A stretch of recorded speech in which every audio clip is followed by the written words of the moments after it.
For this, instead of evaluating each cot A, cot B and cot C, which we can do because we have the triangle ABC, we'll try to do some simplifications first. So what we are given,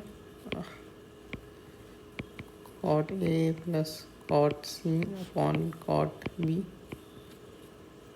which is cos A sin C plus sin A cos C upon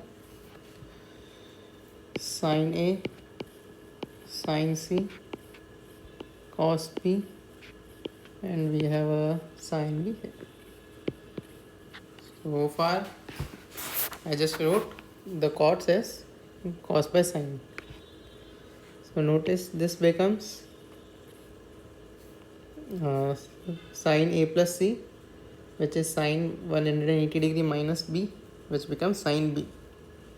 So this simply is sin square B upon sin A sin C cos B.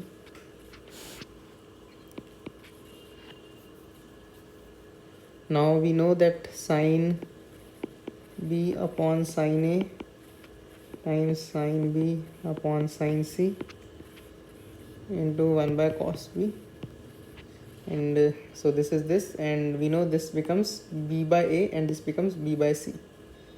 So this will become B square by AC times 1 by cos B. And now we will apply,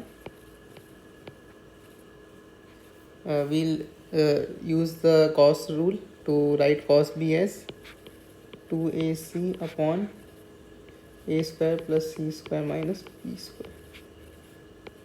So this expression is this, and this is 2B square upon A square plus C square minus B square.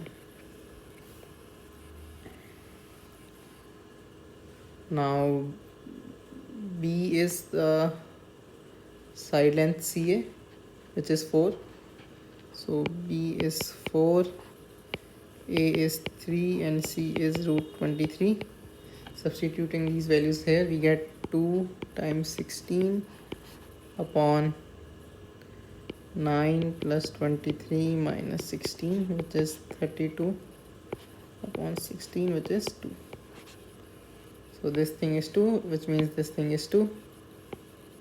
So the answer is 2.